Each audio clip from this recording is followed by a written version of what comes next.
Hanoï, le carrefour de l'ancienne rue Paul Bert et du Petit Lac, à l'heure de la sortie d'usine.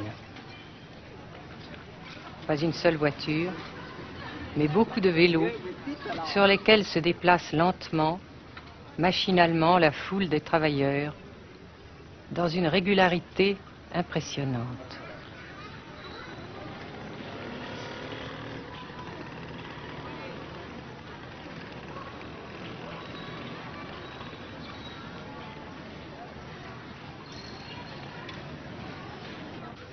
La sensation que ce pays est anormal ne nous a pas quittés au Nord-Vietnam. Anormal d'abord parce que toute vie individuelle a disparu au bénéfice d'un effort collectif extraordinaire. Dirigé d'une main de fer à l'intérieur d'un dispositif de sécurité draconien. Anormal ensuite parce que dans ce pays coupé en deux depuis 10 ans, un grand nombre de familles vivent le drame de la rupture qui alimente à sa façon la guerre du Sud. Est-ce que vous pensez, Monsieur le Président, qu'il y a une solution militaire à la guerre du Sud-Vietnam? Non. Parce que vous savez que le peuple Vietnam, c'est un. Et le pays du Vietnam, c'est un. Les Américains ont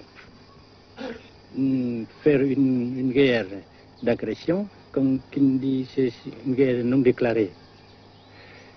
Et, comme vous savez aussi, vous avez pu lire dans la presse, n'est-ce pas, bien, mondiale, que plus la guerre prolonge, plus les Américains et leurs valets, n'est-ce pas, comment dire ça,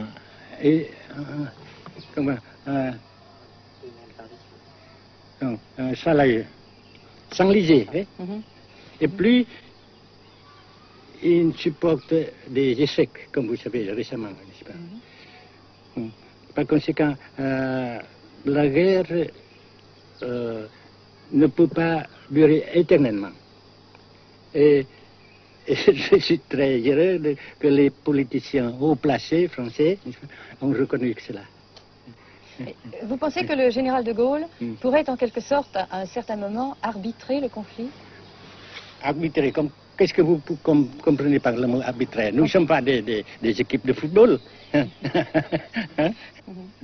Mais au-delà des accords de Genève, si je ne me trompe, une idée du général de Gaulle est la neutralisation de tout le sud-est asiatique. Est-ce que c'est une idée qui vous semble intéressante? Comme j'ai déjà dit quelquefois, c'est une idée intéressante.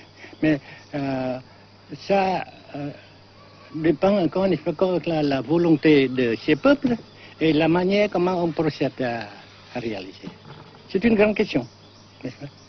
Et je ne peux pas dire que je suis d'accord.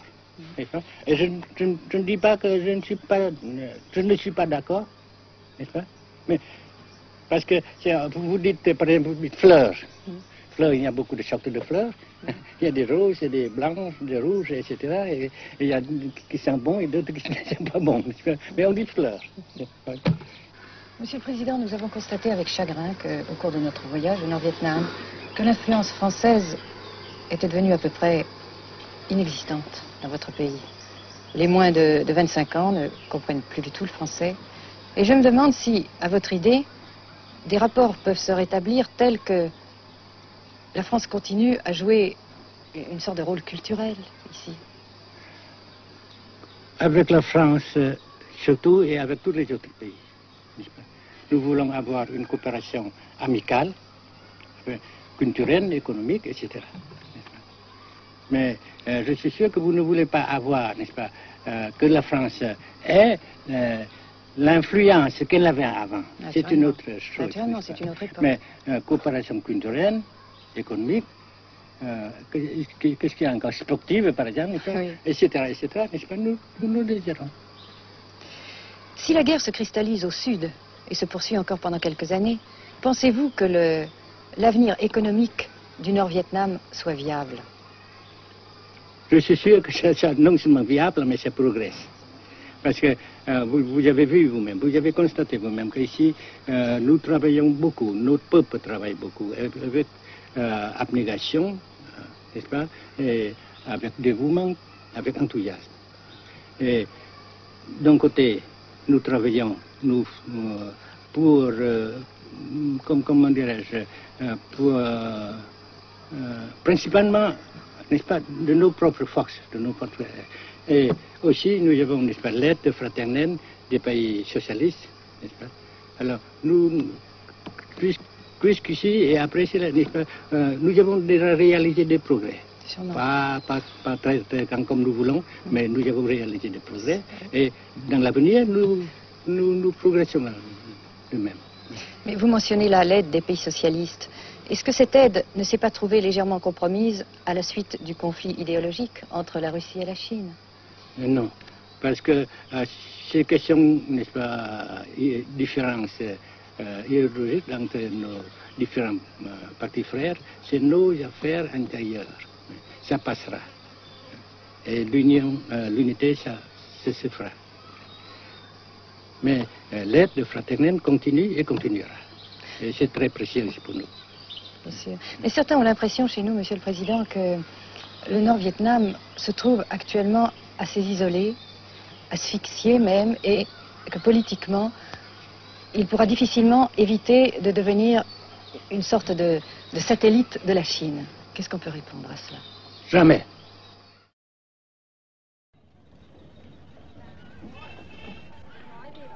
À Hanoï, la vie continue, malgré les alertes, malgré l'évacuation de plus de la moitié des habitants. Les petits magasins de la rue de la Soie sont pour la plupart fermés. Seule la trêve du Tête et ses fêtes de famille devaient redonner pour quelques jours un peu d'animation à la ville, avec la traditionnelle branche de pêcher en fleurs, symbole du nouvel an lunaire et du printemps tonkinois. La trêve, malheureusement, ne fut qu'un espoir déçu.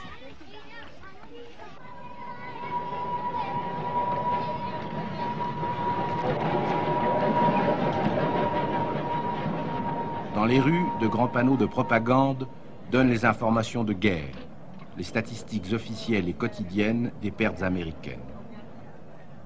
Selon le gouvernement de la République démocratique du Vietnam, 1631 avions américains auraient été abattus au-dessus du Nord-Vietnam.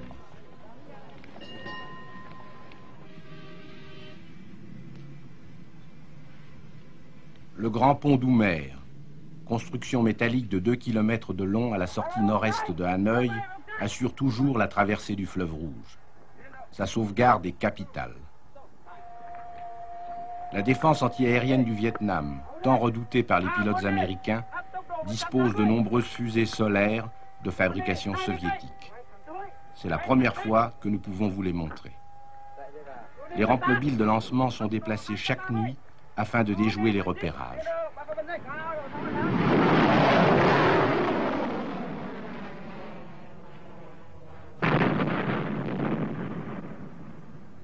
Selon les milieux officiels de Hanoï, 54 avions de l'US Air Force auraient été abattus en 1966 par la seule défense antiaérienne de la capitale.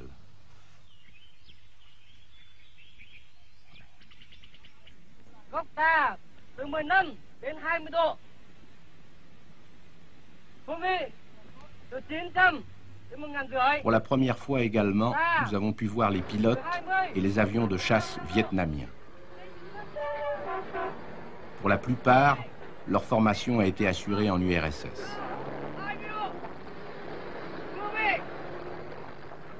L'état-major des forces aériennes du Vietnam se défend d'utiliser des pilotes ou des spécialistes étrangers.